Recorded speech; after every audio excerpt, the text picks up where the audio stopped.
Hello everyone, welcome to संस्करण academy. आज के इस वीडियो में हम लोग कठोपनिषद की द्वितीय वल्ली को पढ़ेंगे। इससे पूर्व की वीडियो में हम लोगों ने कठोपनिषद के प्रथम वल्ली के 29 मंत्रों को देखा था और अब हम द्वितीय वल्ली के प्रथम मंत्र को आज देखेंगे। तो अगर आपने पहले की वीडियोस नहीं देखी हैं तो आप वीडियोस पे जाके चैनल पे जाके कठोपनिषद वाली प्लेलिस्ट पर देख सकते हैं।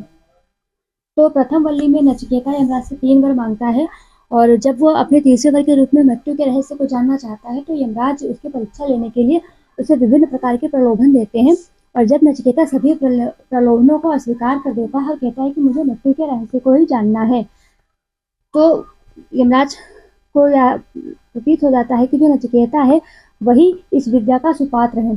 तो यह समझ करके जो यमराज हैं वो नचिकेता को श्रेय और प्रेय के बारे में बताते हैं। तो वह मंत्र इस प्रकार से आता है, तो हम कह सकते हैं कि द्वितीय वल्ली का यह प्रथम मंत्र है। तो इसमें यमराज कहते हैं कि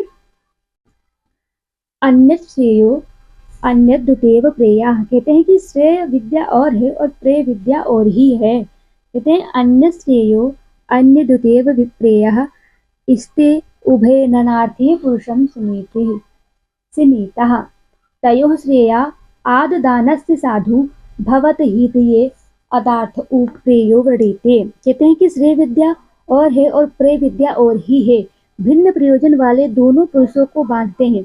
उनमें से श्रेय का ग्रहण करने वालों को कल्याण होता है, जो लोग श्रेय विद्या का ग्रहण करते हैं उनका कल्याण होता है, और जो प्रेय का ग्रहण करते हैं वह पुरुषार्थ से चित्त भ्रष्ट हो जाते हैं। अर्थात इसमें जो है श्रेय को अधिक श्रेष्ठ बताया गया है कि श्रेय का ग्रहण करने वाले लोगों का कल्याण होता है और प्रेय का ग्रहण करने वालों का जो पुरुषार्थ है वो भ्रष्ट हो जाता है। ऐसा इस प्रथम मंत्र में बताया गया है। फिर यमराज द्वितीय मंत्र में कहते हैं कि जो श्रेय और प्रेय है वो मिले हुए ही हैं। जो मतलब धीर पुरुष होते हैं वो श्रेय का चयन करते हैं और जो मूढ़ पुरुष होते हैं वो प्रेय का वर्ण करते हैं। तो इस प्रकार से मंत्र आता है। दूसरा मंत्र हमारा कहते हैं कि श्रेयश्च प्रेयश्च मनुष्यमेत इस्तो संपरीत्य विनक्ति धीरः श्रेयो ही धीरो अभिप्रेयसो वृणीते प्रेयो मंदो योग क्षेमाद वृणीयते। तो जो ये पंक्ति है श्रेयश्च प्रेयश्च मनुष्यमेत, ये कई बार पूछी गई है, इसका स्मरण रखिएगा। ये पंक्ति बहुत पूछी जाती है, श्रेयश्च प्रेयश्च मनुष्यमेत। तो एक बार मंत्र का पुनः पाठ करते हैं। श्रेयश्च प्रेयश्च मनुष्यमेत इस्तो संपरीत्य विनक्ति धीरः श्रेयो ही धीरो अभिप्रेयसो वृणीते प्रेयो मंदो योग क्षेमाद वृणीते। कहते कि श्रेय और प्रेय दोनों मिले हुए हैं। मनुष्य के पास आते ही उनमें से जो धीर पुरुष होता है, जो बुद्धिमान पुरुष होता है, वो दोनों को भली भांति समझ करके अलग अलग करता है और प्रेय के समक्ष श्रेय का ही वर्ण करता है। वो जो धीर पुरुष होगा, बुद्धिमान पुरुष होगा, वो प्रेय का ही वर्ण करेगा, किंतु जो मूढ़ होता है, अज्ञानी होता है, वो योग क्षेम के कारण प्रेय का वर्ण कर लेता है, उसे प्रेय अधिक प्रिय लगता है, जबकि जो धीर पुरुष होता है उसे श्रेय अधिक प्रिय लगता है। तो इस बात को आप याद रखिएगा। ये क्वेश्चन ऐसे भी पूछा जा सकता है कि जो श्रेष्ठ मनुष्य होते हैं, जो बुद्धिमान मनुष्य होते हैं, वो श्रेय और प्रेय में से किसका वर्ण करते हैं, तो वो श्रेय का वर्ण करते हैं। ये आप याद रखिएगा। अब ये प्रश्न उठता है कि श्रेय और प्रेय ये दोनों चीजें हैं क्या, क्या है श्रेय और प्रेय क्या है। तो देखिए श्रेय क्या होता है। सबसे पहले हम श्रेय की बात करते हैं कि श्रेय वस्तुतः परम कल्याणकारी मार्ग है। जो श्रेय है वो परम कल्याणकारी मार्ग है, जो शाश्वत आनंद रूपात्मक ब्रह्म की प्राप्ति का माध्यम है। श्रेय के माध्यम से ही हम ब्रह्म की प्राप्ति कर सकते हैं। यह सांसारिकता के द्वंद्वों से मुक्ति का मार्ग प्रशस्त करता है, यानी कि हम जो सांसारिक मोह माया होती है उसमें नहीं फंसते हैं अगर हम श्रेय का वर्ण करते हैं। और प्रेय क्या है? प्रेय पदार्थ विशुद्ध भौतिक है, वह सांसारिकता के प्रति अनुरक्ति का मार्ग है, अतः वह स्त्रग्ध चंदन वनितादि भोगों की ओर उत्प्रेरित करने वाला है।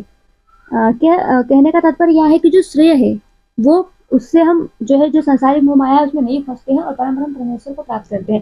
लेकिन जो प्रेय है वो हमें संसारिक मोह माया के बंधनों की ओर खींचता है। इसीलिए जो बुद्धिमान पुरुष होता है वो संसारिक मोह माया में ना फंसकर श्रेय का वर्ण करता है। ऐसा इस मंत्र में कहा गया है।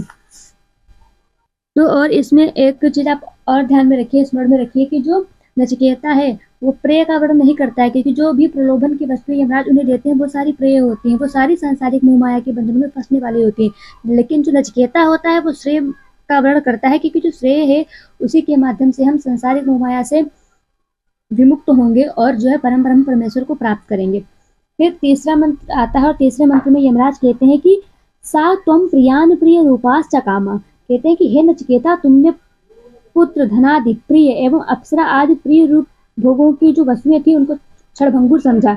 सा त्वम प्रियान प्रिय रूपाश्च कामा नापि ध्यायान् नचिकेतो अतिस्त्राक्षी नैतान् संग्रह वित्तमयीं वाक्तौ यस्यां मंजित बहुवो मनुष्या। कहते कि हे नचिकेता, तुमने जो ये पुत्र धन आदि वस्तुएं थी, जो अप्सराएं आदि थी, जो भोग करने की वस्तुएं थी, उनकी क्षणभंगुरता और उनकी असारता का परित्याग कर दिया है और इस धनमयी गति अर्थात सरल अथवा संप्रति रूपी माला को नहीं प्राप्त किया। यानी कि जो भी संसारिक मोह माया में लिप्त होने वाली वस्तुएं थी, पुत्र धनादि अप्सराएं आदि, उनका तुमने वर्ण नहीं किया है।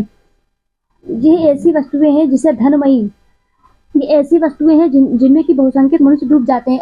कहने का मतलब यह है कि नचिकेता, अगर तुम्हारे सिवा यहाँ पे कोई और होता तो ये प्रेम मार्ग को चुनता, पुत्र आदि चुनता, अप्सरा आदि चुनता, लेकिन तुमने क्या किया, ये जो क्षणभंगु चीजें थी इनका चयन नहीं किया है। वरना ऐसा होता है कि कई मनुष्य जो है क्षणभंगुर वाली चीजों में बहुसंख्यक मनुष्य डूब जाते हैं। तो कहते हैं कि यस्याम बन जाती बहुवो मनुष्य, बहुत से मनुष्य इस क्षणभंगुरता वाली चीजों में संसारिक मोह माया में फंस जाते हैं और डूब जाते हैं। ऐसा तृतीय मंत्र में कहा गया है। अब अगले मंत्र को देखते हैं। तो इस चतुर्थ मंत्र में यमराज विद्या और अविद्या के बारे में बताते हैं। कहते हैं कि दूरम एते विपरीते विसूचि अविद्या या चा विद्येत ज्ञाता। अब जो ये पंक्ति है, अविद्या या चा विद्येत ज्ञाता, ये पंक्ति भी पूछी जाती है और ऐसे प्रश्न भी पूछा जाता है कि विद्या और अविद्या का वर्णन किस उपनिषद में किया गया है, तो कठोपनिषद में। दूरम एते विपरीत विसूचि अविद्या या चा विद्येत ज्ञाता विद्या अभिप्सिनम नचिकेतसम मन्ये नात्वा कामा बहुवो लोलुपंत। कहते हैं कि जो विद्या और अविद्या रूप से जानी जाती है, ये दोनों अतीव विरुद्ध और भिन्न दिशाओं को जानने वाली गतियां हैं, अर्थात परस्पर भिन्न फल देने वाले मार्ग हैं।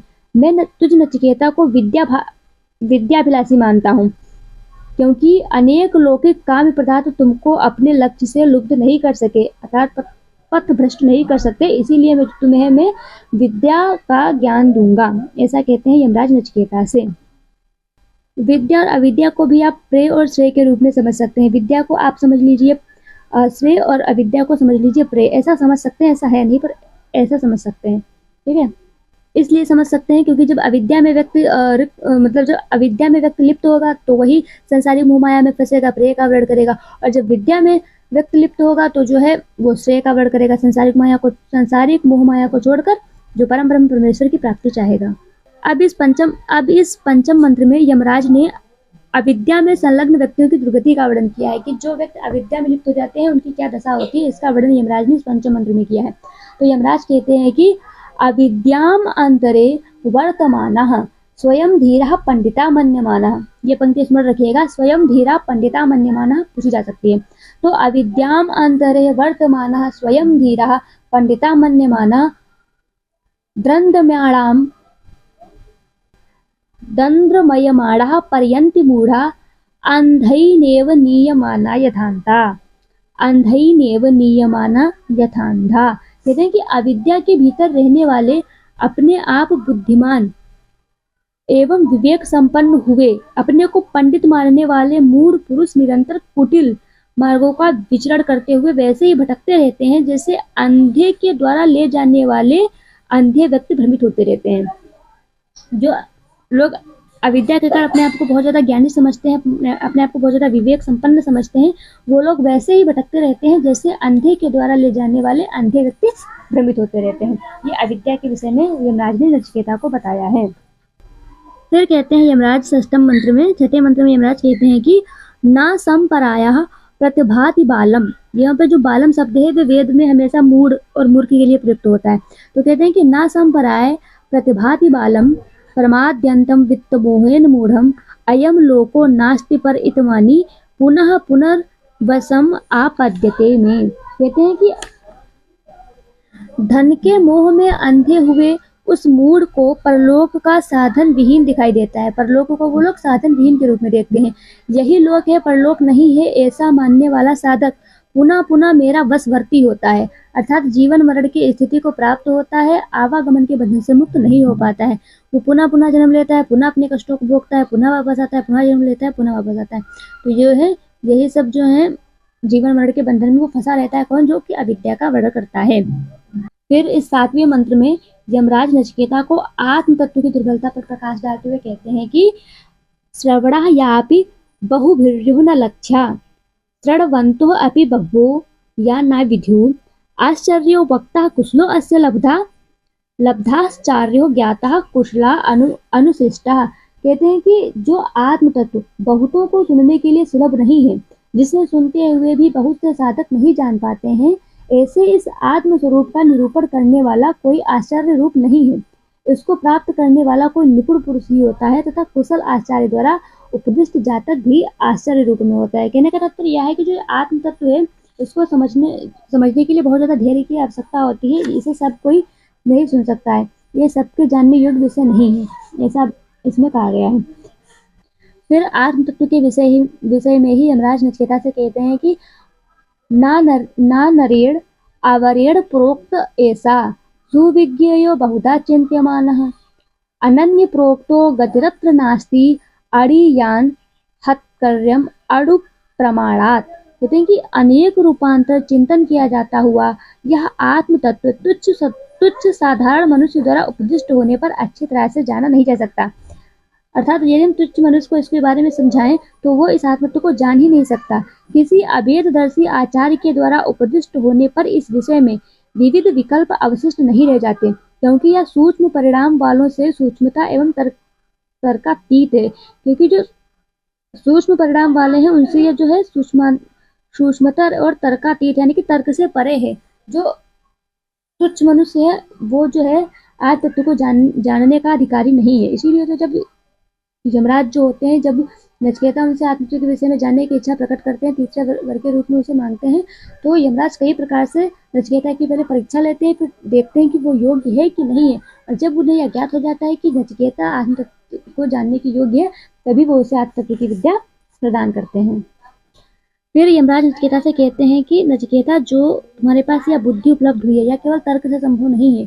तुम वास्तव में सच्ची भावना के जिज्ञासु हो, तुम्हारे समान ही जिज्ञासु प्रश्नकर्ता होना चाहिए, तभी यह गंभीर ज्ञान सुलभ हो सकता है। कौन सा गंभीर ज्ञान? आत्म तत्व। फिर यमराज कहते हैं कि नैसाम तर्केण मति न आपनीयः प्रोक्ता अन्यनेव सुज्ञानाय प्रेष्टा या त्वमापः सत्यम घृतिर्वृताशी त्वाद्र अंगो भूयः नचिकेतः पृष्टः। कहते हैं कि हे प्रेष्ठ अर्थात हे प्रियतम, किसी दूसरे द्वारा ही उपदिष्ट यह बुद्धि जिसे तुम प्राप्त हुए हो तर्क द्वारा नहीं प्राप्त की जा सकती। यह हर्ष का विषय है कि तुम सत्य संकल्प वाले हो। हे नचिकेता, हमें तुम्हारे समान प्रश्नकर्ता पुनः प्राप्त हो। ये कहते हैं यमराज नचिकेता से। तो यहाँ तक हमने द्वितीय वल्ली के 10 मंत्रों को देखा है। इसके अभी 15 मंत्र शेष हैं जिन्हें हम अग्रिम वीडियो में देखेंगे, और उसके बाद तृतीय वल्ली हमारी बचेगी, प्रथम अध्याय की तृतीय वल्ली। मोस्टली जो है उसमें प्रथम अध्याय ही लगा हुआ है, तो उसके पश्चात हम लोग तृतीय वल्ली के 17 मंत्रों को देखेंगे, तो और हमारा जो कठोपनिषद का प्रथम अध्याय है वो संपन्न हो जाएगा। तो जो द्वितीय अध्याय है उसमें आपको ध्यान रखने योग्य बातें यह है कि द्वितीय अध्याय में जो है वो 25 मंत्र हैं, ठीक है, और इसमें विद्या के बारे में, श्रेय और प्रेय के बारे में चर्चा की गई है। तो ये वैसे आप याद रखिएगा कि विद्या में विद्या श्रेष्ठ है, श्रेय और प्रेय में श्रेय श्रेष्ठ है। तो ये सारी चीजें स्मरण रखिएगा। और कठोपनिषद जो है उसमें 2 अध्याय हैं, और प्रत्येक अध्याय में 3-3 वल्लियां हैं, अर्थात 6 वल्लियां हैं। और प्रथम वल्ली के प्रथम अध्याय में कितने मंत्र हैं? प्रथम अध्याय की प्रथम वल्ली में 29 मंत्र हैं, और प्रथम अध्याय की द्वितीय वल्ली में 25 मंत्र हैं, प्रथम अध्याय की तृतीय वल्ली में 17 मंत्र हैं। तो ये सारी चीजें आप स्मरण में रखिएगा। और अब हम अग्रिम वीडियो में द्वितीय वल्ली के शेष मंत्रों को देखेंगे। तो अगर आपको हमारा वीडियो पसंद आता है तो इसे लाइक करें और चैनल को सब्सक्राइब करें, और आप अपने मित्रों के साथ शेयर भी कर सकते हैं। तब तक के लिए धन्यवाद। जय तो संस्कृतम, जय तो भारतम।